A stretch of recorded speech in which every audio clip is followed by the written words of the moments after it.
और बात के आखिर में आपके सवाल भी लूँगा।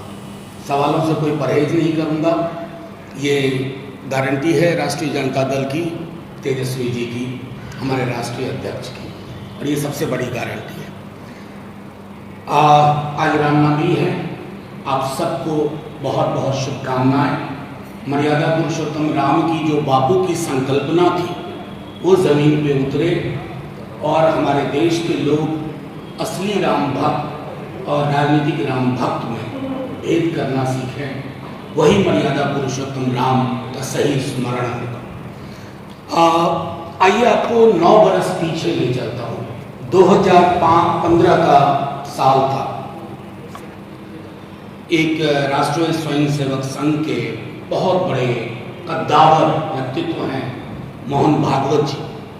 उन्होंने कहा कि संविधान की समीक्षा और उसमें आमूलचूल परिवर्तन की आवश्यकता है। उन्होंने कहा लेकिन सबसे पहले हमारे राष्ट्रीय अध्यक्ष जी, जिन्होंने 90 में बिहार की सत्ता का व्याकरण बदला, उन्हें एहसास हो गया कि इसके पीछे एक डिजाइन है। वंचितों, पिछड़ों, दलितों को हाशिए पे धकेल करके सत्ता और संसाधन पे पुनः उनके कब्जे की जो छोटा समूह। तो फिर उन्होंने बंच ऑफ थॉट नाम की एक किताब गोलवलकर की थी, उसको उन्होंने लोगों के समक्ष रखा और बोला जो मोहन भागवत जी कह रहे हैं वो इस किताब से ही निकला। और वो किताब ना सिर्फ दलित पिछड़ा विरोधी तत्वों से भरपूर, बल्कि वो संविधान को मानती नहीं। वो किताब कहती है कि संविधान है ही नहीं भारत का। और मैं कह नहीं सकता कि बाबा साहब भीमराव अम्बेडकर के बारे में, संविधान के बारे में कितनी अशोभनीय टिप्पणियां। हमारे राष्ट्रीय अध्यक्ष जी ने जब बिहार के कोने कोने तक ये बात पहुंचाई तो चाहे वो हमारा सपोर्टर हो ना हो, सब गोल बंद हुए और एक संदेश गया भाजपा को। आज पुनः वो परिस्थिति है। आप सब जानते हैं कि 10 लोग जो चुनाव लड़ रहे हैं प्रतिदिन कहते हैं कि इस संविधान को हम बदल करके रख देंगे। अब आइए, कल नेता प्रतिपक्ष ने जब वो चुनाव प्रचार से लौटे तो उन्होंने कुछ बातें आपके समक्ष रखी। ये है भारत का संविधान, ये है भारत का संविधान, ये है भारत का संविधान। ये कागज के पन्ने को नहीं जोड़ा गया है कि आप कहेंगे कि ये पन्ने हैं, ये जिंदा दस्तावेज है। आपके जिंदा होने की गारंटी है, मेरे जिंदा होने की गारंटी है, आपके हकूक की गारंटी है, मेरे हकूक की गारंटी है। दलित, पिछड़े, अकलियत और अक्सरियत सबके होने की गारंटी है। आप इसमें बदलाव, संशोधन तो बहुत हुआ।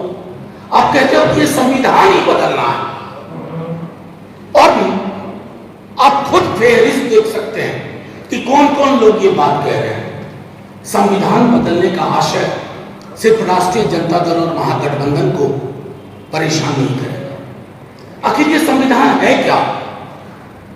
ये आरक्षण की गारंटी है, शिक्षा की गारंटी है, रोजगार की गारंटी है।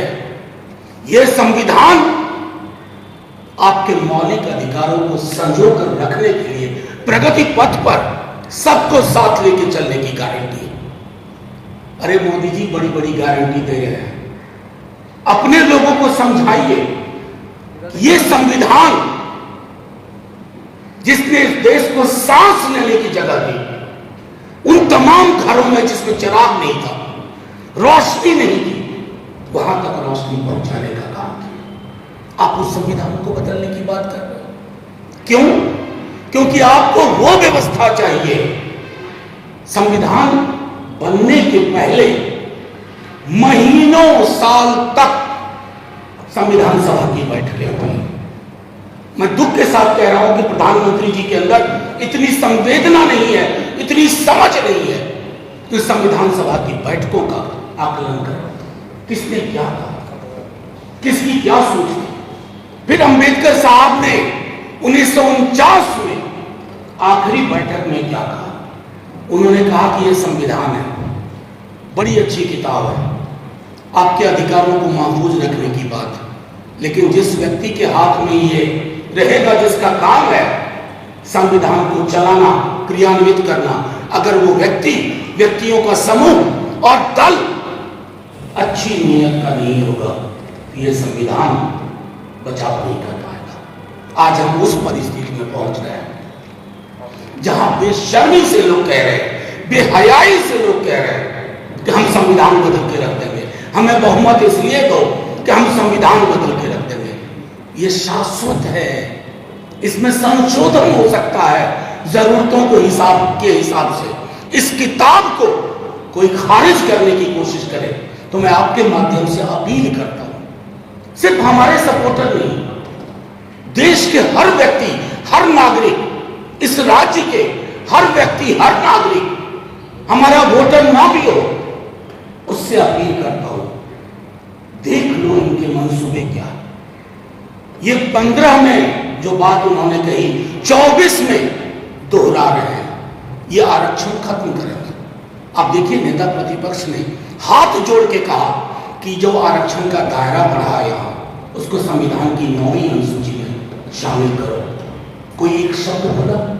प्रधानमंत्री जी बोले, हर बात पे बोलते हैं, खान पान पे बोलते हैं प्रतिदिन, लेकिन जहां जान बसती है भारत के संविधान पर, कंप्लीट झूठ। हमारा सिर्फ इतना आशय था आप लोगों के माध्यम से कि आपको यह बताने की हम आपके माध्यम से, बिहार में पूरे देश में चिंता चल रही है, क्या सचमुच ये संविधान बदल जाएगा? तो आज चुनाव कुछ नहीं है, अब चुनाव संविधान को कलेजे से रखने का चुनाव, कलेजे से सटा करके कि इस पर जो भी बुरी नजर पड़ेगी उस नजर का नजरिया बदलने में, और वो मैं अकेले नहीं करूंगा।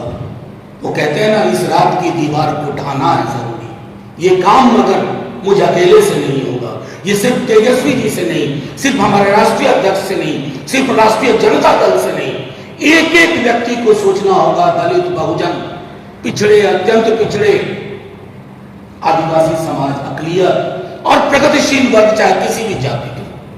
ये संविधान नहीं रहेगा तो ये देश नहीं रहेगा, देश की एकता नहीं रहेगी, देश की अखंडता नहीं रहेगी, बस रहेगा तो रहेगा सिर्फ नागपुर का विधान। संविधान और नागपुर के संघ के विधान में मीलों मीलों का फासला है। इस फासले को मिटने ना दें बिहार की जनता, देश की जनता। आखिर यही संविधान था ना कि तेजस्वी जी आपके समक्ष बिहार के लिए परिवर्तन पत्र लेके आए। एक एक चीज इसी संविधान से निकल रहा है, नौकरी, स्वास्थ्य, गरीब महिलाओं का सबलीकरण लाख रुपए के माध्यम से, इस सब संवैधानिक व्यवस्था है, क्योंकि संविधान कहता है डायरेक्टिव प्रिंसिपल्स में कि सत्ता और संसाधन का एकत्रीकरण चंद हाथों में हो, ये रोकना है। ये सारी चीजें वहां से निकली। प्रधानमंत्री जी इस पे क्यों नहीं बोलते? अपने लोगों को खारिज करते हुए कहते हैं तुम चुनाव से हटो, तुम संविधान बदलने की बात कर रहे हो। अहंकार में कई बातें बोलते हैं, ये कतई नहीं बोलते। तो मैं सिर्फ इतना कहना चाहता हूं कि तेजस्वी जी ने कल कहा था कि हमारी सबसे पवित्र किताब, कई किताबें हैं अलग अलग धर्मों की, अलग अलग समुदायों की, लेकिन ये किताब सबकी है, ये हमारी अपनी किताब है। ये किताब हम सबको समेट के रखी हुई है, देश को समेट के रखना जरूरी है। तमाम वर्ग, वंचित, पिछड़े, दलित, अकलियत, प्रगतिशील वर्ग, सबको ये सोचना होगा कि प्रधानमंत्री जी की पार्टी के लोग कई हैं, नाम कितने गिनाओ, हर क्षेत्र में जो कहते हैं संविधान बदल के रख देंगे, आपकी लोक कल्याणकारी योजनाएं बंद हो जाएंगी। ये जो हम कहते हैं छात्रवृत्ति, ये सारी चीजें संविधान के अंदर से निकली है। एक तरफ तेजस्वी जी इंडिया गठबंधन के साथियों से बात कर रहे हैं कि राइट टू वर्क, यानी कि काम का अधिकार, हमारे मौलिक अधिकार में आना चाहिए। आप जानते हैं कितनी बड़ी बात होगी, बेरोजगारी का दंश मिट जाएगा, असमानता का दंश मिट जाएगा।